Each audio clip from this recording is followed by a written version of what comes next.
Bible में पवित्र शब्द के दो अर्थ हैं। ईश्वर की पवित्रता उनके अतुलनीय अस्तित्व की अद्वितीय महिमा और उनके दोष रहित बेदाग नैतिक शुद्धता को संदर्भित करती है। यशायाह 6:3 कहता है, वे एक दूसरे से पुकार पुकार कर कह रहे थे, सेनाओं का यहोवा पवित्र पवित्र पवित्र है, सारी पृथ्वी उसके तेज से भरपूर है। पवित्र का तात्पर्य किसी ऐसी चीज या व्यक्ति से भी है जिसे सामान्य से अलग कर दिया गया है या परमेश्वर के उपयोग के लिए अलग रखा गया है। उदाहरण के तौर पर बेलशस्सर ने पवित्र मंदिर के बर्तनों को, जिन्हें परमेश्वर के याजकों द्वारा उपयोग के लिए अलग रखा गया था, उसने उसमें दाख मधु पिलाकर अपवित्र कर दिया।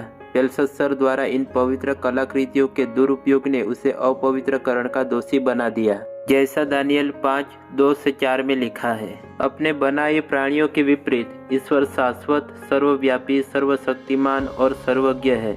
वह सभी चीजों से पहले था, है और रहेगा। वह अजेय, अथक और दोष रहित है। वह पूर्ण मानवीय समझ से परे है। वास्तव में हमारी भाषा में उसका उचित वर्णन करने के लिए आवश्यक अतिशयोक्ति का अभाव है। उनकी अच्छाई और महिमा के लिए उनकी ओर आकर्षित होकर भजन संहिता 42:1 में दाऊद लिखते हैं, जैसे हिरणी नदी के जल के लिए हाँफती है, वैसे ही हे परमेश्वर, मैं तेरे लिए हाँफता हूँ। ईश्वर के समान कोई भी वस्तु या कोई भी व्यक्ति संतुष्ट नहीं होता, क्योंकि वह देखने में अत्यंत सुंदर है।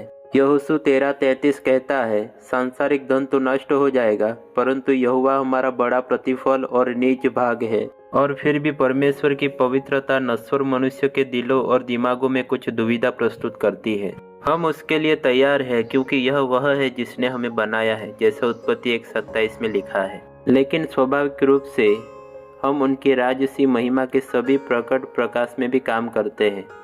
जिस तरह इस्राएलियों ने डर में कांपते हुए जब परमेश्वर सीनाई में पहाड़ पर मूसा को दिखाई दिया, हम परमेश्वर को सुरक्षित रूप से बाह की लंबाई पर रखना पसंद करते हैं। परमेश्वर की उपस्थिति में भविष्यवक्ता यशायाह ने परमेश्वर की पवित्रता का वर्णन किया। वैसे ही भविष्यवक्ता दानियल और प्रेरित यूहन्ना ने भी परमेश्वर की पवित्रता का वर्णन किया। प्रकाशित वाक्य 1:17 में यूहन्ना कहते हैं, जब मैंने उसे देखा तो उसके पैरों पर मुर्दा सा गिर पड़ा।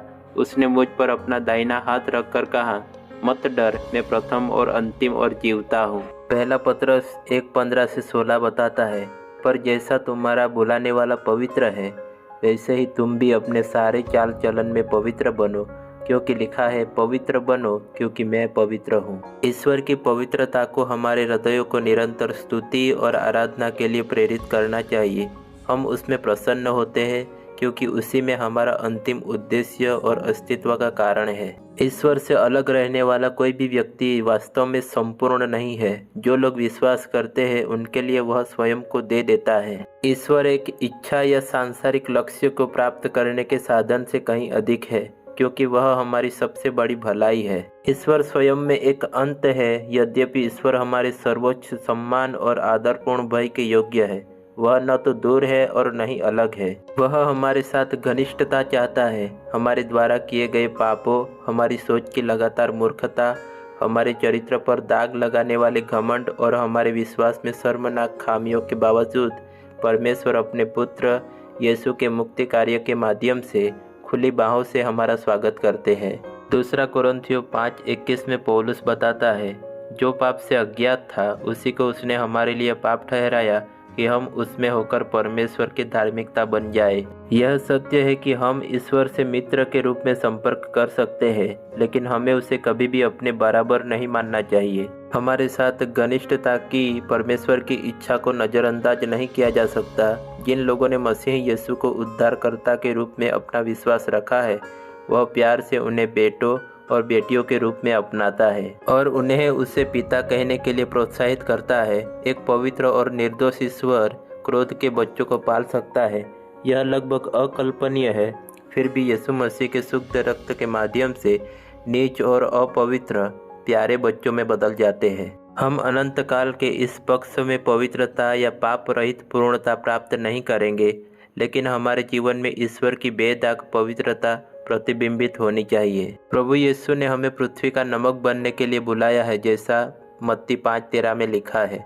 परमेश्वर की पवित्रता का अनुकरण करके हम उसका सम्मान करते हैं और दूसरों को आराम पहुंचाते हैं। परमेश्वर पवित्र है, उसमें बुराई का लेस मात्र भी अंश नहीं है। वह निष्कलंक रूप से शुद्ध, पूर्णतया दोष रहित और समझौता न करने वाला न्याय प्रिय है। परमेश्वर झूठ नहीं बोल सकते, वह गलत निर्णय नहीं ले सकते, वह दोष रहित, कालातीत और पाप रहित है।